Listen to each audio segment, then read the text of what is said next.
जय श्री कृष्णा दोस्तों। तो कैसे हैं आप लोग। चलिए हम आ गए हैं नया लेक्चर लेके, नया टॉपिक लेके। तो आज के लेक्चर में हम पढ़ने वाले हैं एक्सरे ट्यूब का थर्ड लेक्चर।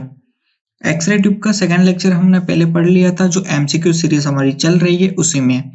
तो हम कॉम्पिटिटिव एग्जाम्स की यहाँ तैयारी कर रहे हैं, तो आप सभी को अच्छे से मन लगा के पढ़ना है। अब कोई ऐसा नहीं हो कि एग्जाम्स नहीं आ रही है तो नहीं पढ़ना है। एक साथ में आप महीने 2 महीने में तैयारी नहीं कर सकते हैं इस चीज के लिए। आपको थोड़ा थोड़ा धीरे धीरे करके पढ़ते रहना पड़ेगा, तभी इसकी तैयारी हो सकती है। तो चलिए हम हमारे लेक्चर्स की तरफ बढ़ते हैं। हमारा पहला क्वेश्चन देखते हैं हम। तो पहला क्वेश्चन हमें बोलना चाह रहा है, anode hill effect can be used. Anode hill effect का यूज किस प्रकार से करना है। एनोड हिल इफेक्ट जो होता है, हिल इफेक्ट जो होता है जहां पर जो एनोड साइड है हमारी, जो ट्यूब एक्सरे ट्यूब है उसकी एनोड साइड है, वहां पर जो एक्सरे की इंटेंसिटी जो कम होती है और कैथोड साइड जो ज्यादा होती है, इसी की वजह से जो इफेक्ट होता है, हमारी जो रेडियोग्राफ जो होता है, जो हमारी इमेज होती है, उसमें जो इफेक्ट आता है उसको एनोड हिल इफेक्ट कहा जाता है। तो जो एनोड हिल इफेक्ट है उसका यूज हम कैसे कर सकते हैं। तो हमारे पास ऑप्शंस हैं, thicker part of the body towards cathode. क्या थिकर पार्ट जो रहता है बॉडी का उसको कैथोड की साइड रख लेंगे अपन। Thicker part of the body towards anode. क्या थिकर पार्ट जो होता है बॉडी का, जो हमारी बॉडी होती है उसका थिकर पार्ट जो होता है वो एनोड की साइड रखेंगे हम। जो मोटा वाला पार्ट होता है, थिकर पार्ट मतलब मोटा पार्ट होता है, ठीक है। तो पहले वाले में कैथोड की साइड रखने का बोला है, दूसरे वाले ऑप्शन में जो एनोड की साइड रखने का। तीसरा है नो इफेक्ट, मतलब कि ये कोई इफेक्ट होता ही नहीं है। और चौथा है नॉन ऑफ द वो, मतलब कि इनमें से कोई भी नहीं। मतलब कि यहाँ पर ये बोल रहा है इनमें से कोई भी नहीं, इफेक्ट होता है पर इसका कुछ यूज नहीं है, ठीक है। तो देखिए हम देख लेते हैं, एनोड हिल इफेक्ट में जो हमारी इंटेंसिटी होती है वो एनोड की साइड कम होती है।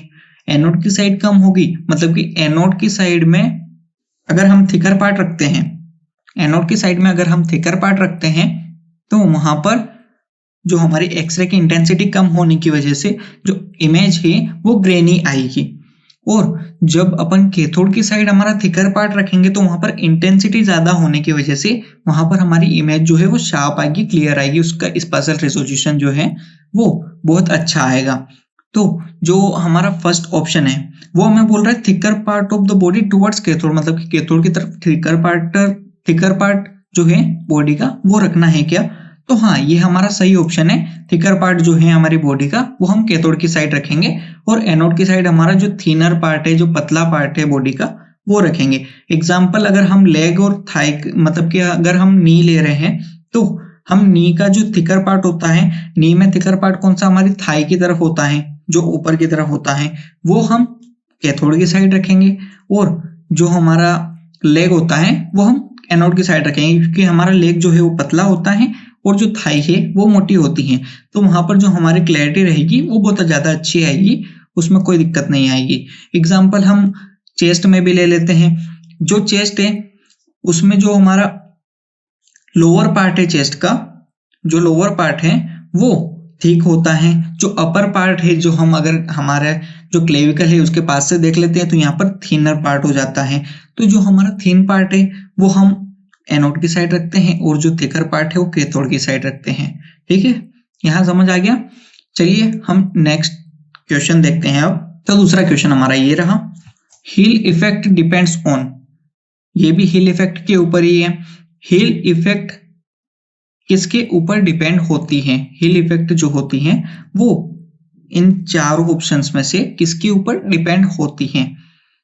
पहला ऑप्शन है हमारा एनोड एंगल, दूसरा हमारा साइज ऑफ द एनोड, मतलब कि एनोड की जो साइज है, एनोड कितना बड़ा है। Shape of the anode, anode का शेप कैसा है, उसको किस तरीके से बनाया हुआ है, उसको गोल है, रेक्टेंगुलर है या जो भी है, उसका अगर शेप चेंज करेंगे तो क्या हिल इफेक्ट भी चेंज होगा वहां पर, या फिर नॉन ऑफ द, मतलब कि इनमें से कोई भी नहीं। तो देखिए एनोड का शेप हम चेंज नहीं करते हैं, एनोड के शेप से जो हिल इफेक्ट है उसका कोई लेना देना नहीं होता है। और जो एनोड की साइज है वो भी जो एक साइज है उसी का आता है। एनोड अलग अलग साइज का तो आता नहीं है। तो यहाँ पर जो साइज है वो भी हट जाएंगी हमारी। अब आता है हमारा एनोड एंगल। तो एनोड का अगर एंगल हम कम करते हैं, एनोड का अगर एंगल हम कम करते हैं तो वहां पर जो हमारा हिल इफेक्ट है वो ज्यादा हो जाता है, वो हमेशा बढ़ जाता है अगर एनोड का एंगल कम करते हैं। तो अगर एनोड का एंगल बढ़ाएंगे हम तो वहां पर हिल इफेक्ट कम हो जाएगा, मतलब कि इसके जो हिल इफेक्ट और एनोड एंगल जो है वो एक दूसरे के इनवर्सली प्रोपोर्शनल होते हैं। ठीक है, चलिए हम नेक्स्ट क्वेश्चन की तरफ बढ़ते हैं। हमारा नेक्स्ट क्वेश्चन देखते हैं। Rating of the x-ray tube is directly proportional to. जो एक्सरे ट्यूब की रेटिंग होती है, एक्सरे ट्यूब को रेट किया जाता है कि हाँ वो किस तरह की एक्सरे ट्यूब है। जैसे कि इंसान की अगर रेटिंग की जाए, जैसे कि हमारे एप्स होते हैं, जो मोबाइल में एप्स होते हैं उसमें आता है रेटिंग का ऑप्शन। जो कपड़े हम खरीदते हैं ऑनलाइन, या फिर ऑनलाइन से कुछ भी ग्रोसरी या फिर कुछ भी खरीद लिया जाए, जैसे हम अमेजोन से या फ्लिपकार्ट से कुछ खरीदते हैं, तो वहां पर हमें रेटिंग का ऑप्शन दिया जाता है कि आप रेट करिए वहां पर कि आप उसको 5 में से कितने रेट देंगे। तो वैसे हमारी एक्सरे ट्यूब में भी रेटिंग होती है। तो जो हमारी रेटिंग होती है एक्सरे ट्यूब की, वो किस चीज के डायरेक्टली प्रोपोर्शनल होती है। जो हमारे ऑप्शंस दिए हुए हैं उनमें से कौन से ऐसा है जिसके वो डायरेक्टली प्रोपोर्शनल होती है, मतलब कि अगर वो अच्छा होगा तो जो एक्सरे ट्यूब है उसकी रेटिंग भी अच्छी होगी। ठीक है, तो हमारा ऑप्शंस जो है वो है केवीपी, दूसरा है साइज ऑफ द फोकस, तीसरा है रोटेशन ऑफ द ट्यूब, या फिर चौथा ऑल ऑफ द अबव। तो देखिए, अगर हमारी एक्सरे ट्यूब की रेटिंग अगर हमें बढ़ानी है, अगर एक्सरे ट्यूब की रेटिंग अगर अच्छी होनी है तो हमें केवीपी भी अच्छा होना चाहिए। केवीपी मतलब कि ऐसा नहीं है कि केवीपी को भी बढ़ा दिया जाए, बट केवीपी को अच्छे से सेट करना होता है, तो केवीपी को भी हमको अच्छे से यूज करते आना चाहिए। तो वहां पर हमारी जो एक्सरे ट्यूब है उसकी रेटिंग बढ़ जाएगी। अब हमारे ऑप्शंस में ये नहीं दिया हुआ कि केवीपी को भी बढ़ाएंगे, वहां पर ये नहीं दिया हुआ केवीपी को बढ़ाएंगे, हमारे ऑप्शंस में केवल केवीपी दिया हुआ है। तो हाँ बिल्कुल, केवीपी के ऊपर जो हमारी एक्सरे ट्यूब की रेटिंग है वो डिपेंड करती है। ठीक है, दूसरा हमारा है size of the focus. Focus जो होता है उसकी साइज कितनी है। बिल्कुल हाँ, अगर साइज कम होगी तो हमारी जो इमेज है वो शार्प आएगी, अगर साइज ज्यादा होगी फोकस की तो हमारी इमेज शार्प नहीं आएगी। तो साइज के ऊपर भी ये डिपेंड करता है, मतलब कि जो एक्सरे ट्यूब की रेटिंग है वो इस पर भी डिपेंड करती है। रोटेशन ऑफ द ट्यूब, क्या ट्यूब के रोटेशन के ऊपर डिपेंड करती है हमारी एक्सरे ट्यूब की रेटिंग। तो बिल्कुल हाँ, ट्यूब का रोटेशन जितना ज्यादा अच्छा होगा उतनी ज्यादा अच्छी हमारी ट्यूब की रेटिंग होगी। ठीक है, तो इन तीनों के ऊपर ही डिपेंड कर रही है हमारी जो रेटिंग है एक्सरे ट्यूब की। तो हमारा जो ऑप्शन है वो 4 जो ऑल ऑफ द अबव है वो ज्यादा अच्छे से वो हमारा राइट आंसर होगा। जो ऑल ऑफ द अबव है वो हमारा राइट आंसर होगा। ठीक है, चलिए हम नेक्स्ट क्वेश्चन की तरफ बढ़ते हैं। Which statement is correct. कौन सा स्टेटमेंट इसमें करेक्ट है। पहला हो गया हमारा smaller the anode angle larger the hill effect. अगर एंगल एनोड में जो एंगल है वो कम होगा तो हिल इफेक्ट ज्यादा होगा। Smaller the anode angle smaller the hill effect, अगर हमारा जो एनोड एंगल है वो कम होगा तो हमारा हिल इफेक्ट भी कम होगा। तीसरा है anode angle has no effect on heel effect. Anode angle कोई भी इफेक्ट नहीं करता है हिल इफेक्ट को। अगर उसका एंगल ज्यादा हुआ एंगल कम हुआ हिल इफेक्ट को कोई फर्क नहीं पड़ता है। और चौथा है the larger the anode angle larger the hill effect. Anode angle ज्यादा होगा तो हिल इफेक्ट भी ज्यादा होगा। ठीक है, तो हमारे पास 4 स्टेटमेंट दिए हुए हैं। अब इनमें से हम एक एक को पढ़ते हैं। लार्जर द एनोड एंगल, अगर एनोड का एंगल, अब एनोड एंगल क्या होता है, देखिए हमने एनोड को पढ़ा था, एनोड रहता है, ये एनोड हो गया हमारा, यहाँ पर इसकी शाफ्ट हो गई। ठीक है, ये देख लीजिए। तो जो एनोड है वो ऐसे सीधा नहीं रहता है हमेशा, उसमें कुछ डिग्री पर एंगल होता है, जैसे कि इस प्रकार से एनोड रहता है। ठीक है, तो अगर एनोड का एंगल अगर हम बढ़ा देते हैं, अगर एनोड का हम एंगल और बढ़ा देते हैं तो उसका हिल इफेक्ट भी बढ़ जाएगा क्या। तो ऐसा नहीं होगा। एनोड का अगर एंगल बढ़ाएंगे तो उसका हिल इफेक्ट नहीं बढ़ेगा, उसका एक्चुअल में हिल इफेक्ट कम हो जाएगा अगर एनोड का एंगल हम बढ़ा देंगे तो। ठीक है, तो यहाँ पर जो हमारा फोर्थ ऑप्शन है वो गलत हो जाता है। Anode angle has no effect on heel effect, नहीं ये भी गलत है। एनोड एंगल से कोई इफेक्ट नहीं पड़ता है, बिल्कुल पड़ता है इफेक्ट, एनोड एंगल से ही हील इफेक्ट पे इफेक्ट पड़ता है। Smaller the anode angle smaller the heel effect, नहीं, अगर इसका एंगल हम कम कर देते हैं तो उसका जो हील इफेक्ट है वो भी कम हो जाता है, नहीं होता है। अगर एनोड का एंगल हम कम कर देते हैं तो उसका हील इफेक्ट बढ़ जाता है, ठीक है। एनोड एंगल अगर हम कम करते हैं तो उसका हील इफेक्ट बढ़ जाता है, हमेशा कम नहीं होता है। तो ये गलत हो गया। Smaller the anode angle larger the heel effect, बिल्कुल राइट आंसर है यहाँ पर अपना ए ऑप्शन। राइट आंसर यही है, हमारा जो ए वाला स्टेटमेंट है वो बिल्कुल करेक्ट है, क्योंकि अगर एनोड एंगल अगर कम होता है तो हील इफेक्ट वहां पे बढ़ जाता है, ठीक है। एनोड एंगल अगर कम होता है तो वहां पर हील इफेक्ट बढ़ जाता है, ठीक है। चलिए हम नेक्स्ट क्वेश्चन देखते हैं। Percentage of rhenium mixed in tungsten for anode is, ये मैंने पिछले लेक्चर में भी पढ़ाया है।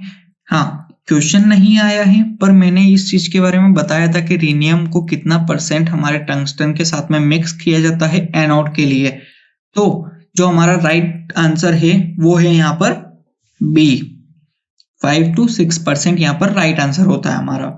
5 से 6% रेनियम को मिक्स कर दिया जाता है टंगस्टन में, जिससे कि वो वहां पर चटके नहीं, ठीक है। चलिए हम नेक्स्ट क्वेश्चन की तरफ बढ़ते हैं। जो हमारा 5वां क्वेश्चन है वो है size of the focal spot can be measured eight, size जो होती है फोकल स्पॉट की वो कहां से मेजर की जाती है। पहला ऑप्शन है हमारा एज ऑफ एक्सरे बीम, दूसरा ऑप्शन है हमारा peripheral part of x-ray beam, तीसरा है central part of x-ray beam, और चौथा है in any part of x-ray beam.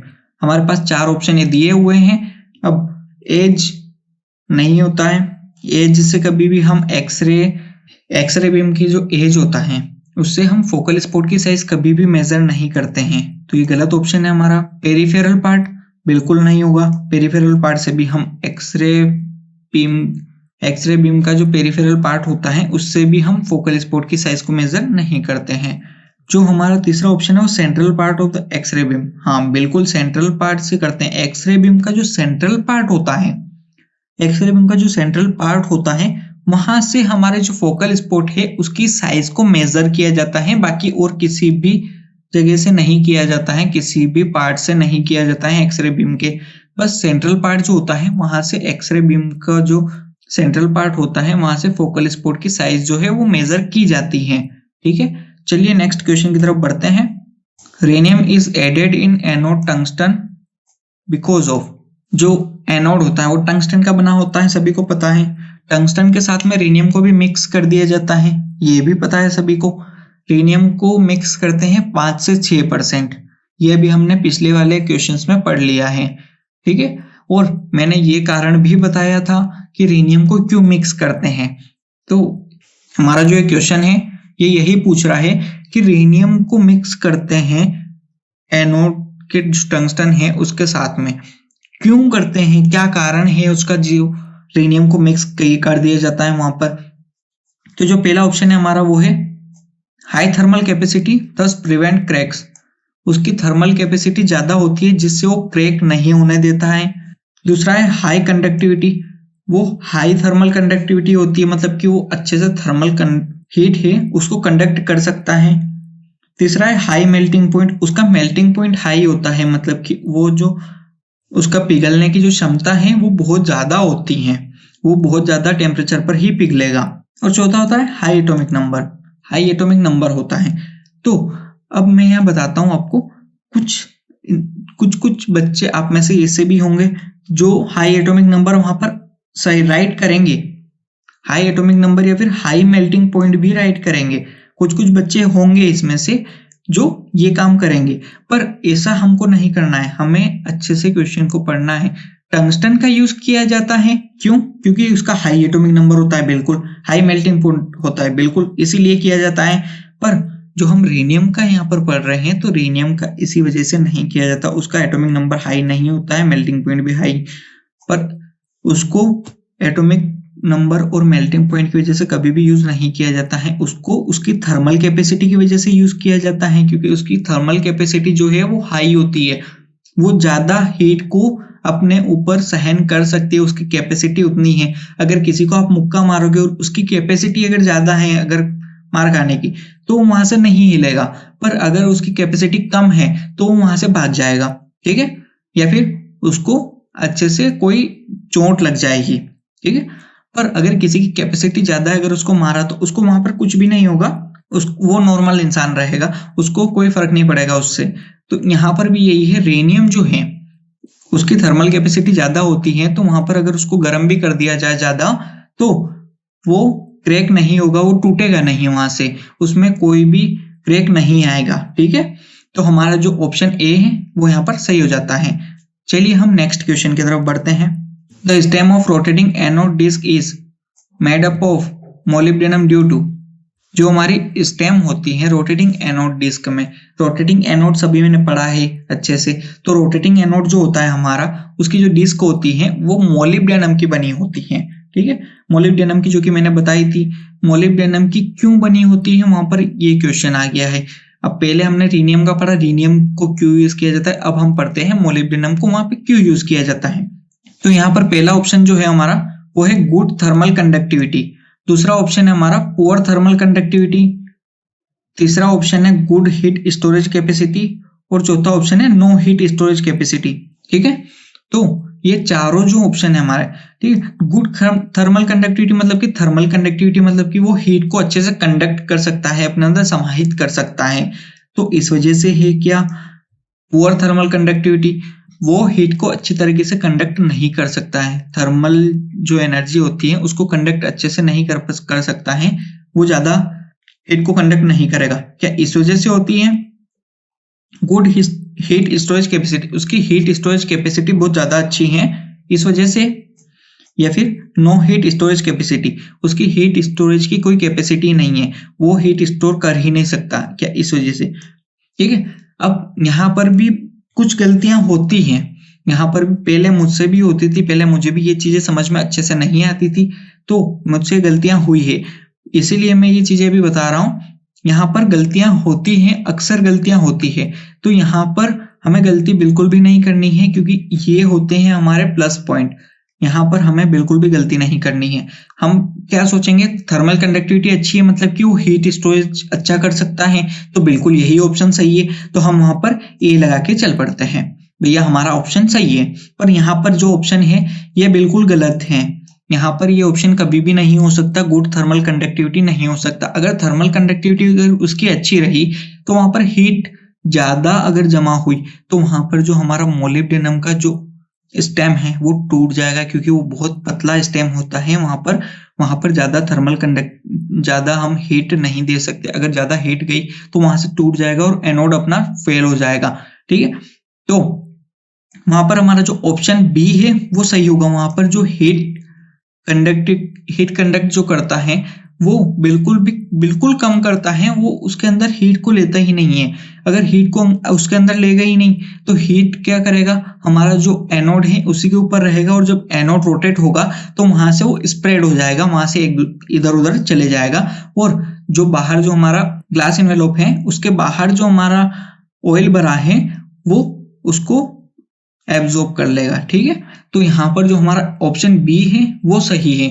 हमेशा कभी भी ये गलती नहीं करना है कि गुड थर्मल कंडक्टिविटी वाला होता है मोलिब्डेनम, बिल्कुल नहीं होता है, वो पुअर थर्मल कंडक्टिविटी उसकी प्रॉपर्टी होती है, इसी वजह से वहां पर मोलिब्डेनम का यूज किया जाता है। अगर किसी और चीज का यूज करते जिसमें थर्मल कंडक्टिविटी ज्यादा अच्छी होती तो वहां पर एनोड अपना फेल हो जाएगा, बिल्कुल वहां पर एनोड वहां से टूट के गिर जाएगा, क्योंकि आपको भी पता है हमारे जो एक्सरेज होते हैं वो बहुत ज्यादा होते हैं, कहीं कहीं पे अगर ज्यादा एक्सरेज हुए और वहां पर अगर हमारा ट्यूब का जो हीट यूनिट है वो ज्यादा हो गया, वहां पर अगर एनोड के ऊपर ज्यादा हीट चली गई तो वो हीट को क्या करेगा, वहां पर गुड थर्मल कंडक्टिविटी की वजह से मोलिब्डेनम में ट्रांसफर कर देगा। अब कंडक्ट तो उसने कर लिया पर उसकी कैपेसिटी उतनी ज्यादा नहीं है कि वो इतने हीट को स्टोर कर सके या फिर उसको इतना ज्यादा देर तक उसको झेल सके, तो वहां से टूट जाएगा और हमारा जो एनोड है वो वहां पर खत्म हो जाएगा, ठीक है। नेक्स्ट हम क्वेश्चन पे बढ़ते हैं।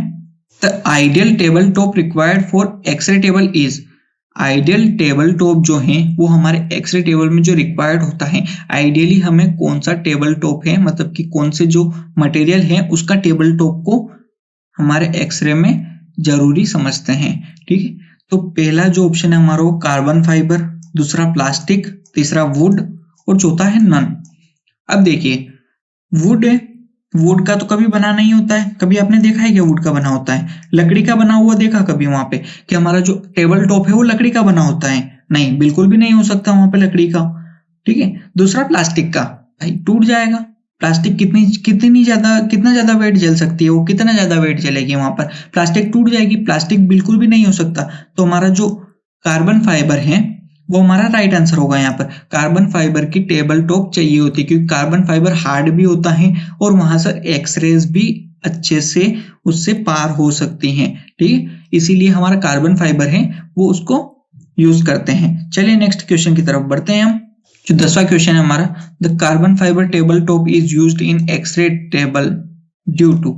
ये क्वेश्चन भी उसी से मिलता जुलता आ गया हमारा। कार्बन फाइबर की जो टेबल टॉप है वो यूज की जाती है एक्सरे टेबल में, क्यों, उसका कारण क्या है? तो हम देख लेते हैं। पहला है वो स्ट्रॉन्ग होती है, दूसरा है एब्जॉर्ब लिटिल एक्सरे रेडिएशन, मतलब कि बहुत ही कम एक्सरे रेडिएशन को वो एब्जॉर्ब करेगी, तीसरा है reduce patient radiation dose, patient का रेडिएशन डोज जो है वो कम करेगी, और चौथा है ऑल अबव। तो पहला ऑप्शन हमारा स्ट्रॉन्ग, बिल्कुल मैंने अभी बोला था स्ट्रॉन्ग होती है, इस वजह से कार्बन फाइबर को वहां यूज किया जाता है।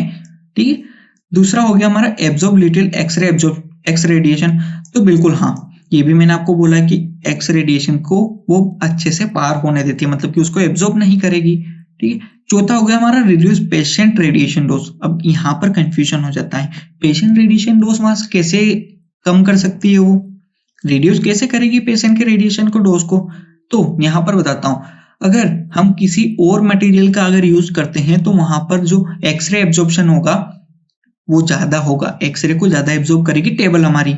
अगर एक्सरे को ज्यादा एब्जॉर्ब कर रही है टेबल, तो इस वजह से हमें वहां पे फैक्टर्स को बढ़ाना पड़ेगा, वहां पर हमें जो रेडिएशन है वो बढ़ानी पड़ेगी, जो हमें करंट है और केवी है वो दोनों बढ़ाने पड़ेंगे, वोल्टेज और करंट दोनों बढ़ जाएंगे। तो इस वजह से वहां पर जो रेडिएशन डोज है वो भी बढ़ जाएगा। अब रेडिएशन डोज, पेशेंट में तो रेडिएशन डोज बढ़ जाएगा और हमारी जो इमेज क्वालिटी है वो वैसी ही आएगी जैसी हम चाहते हैं। जो इसमें कम रेडिएशन में आ सकती है वो उसमें ज्यादा रेडिएशन में आएगी। तो इस वजह से यहाँ पर जो हमारा पेशेंट का रेडिएशन है वो कम हो जाता है। ठीक है, समझ आ गया? तो यहाँ पर जो हमारा ऑप्शन डी है वो यहाँ पर सही हो जाता है। ठीक है, चलिए आज का लेक्चर जो हमारा वो खत्म हो गया है। अगले लेक्चर में हम आगे के जो एमसीक्यूज हैं एक्सरे ट्यूब्स के वो ही हम पढ़ने वाले हैं। ठीक है, एक्सरे ट्यूब के हमारे 2 लेक्चर्स और अभी बाकी हैं, 2-3 लेक्चर्स और वो हम पढ़ेंगे आगे मैं कोशिश कर रहा हूं कि जो अगला लेक्चर है उसमें नहीं और उसके अगले लेक्चर में हम 20-20 क्वेश्चंस ले लें। ठीक है, चलिए अभी के लिए बाय बाय। अगले लेक्चर में हम कल मिलते हैं। कल हमारा जो एकेडमिक का लेक्चर है वो होने वाला है। आपके जो दोस्त वगैरह हैं आप उन्हें भी जो हमारा चैनल है वो शेयर कर दीजिएगा ताकि उन्हें भी जो फायदा मिल सके। ठीक है, चलिए बाय बाय।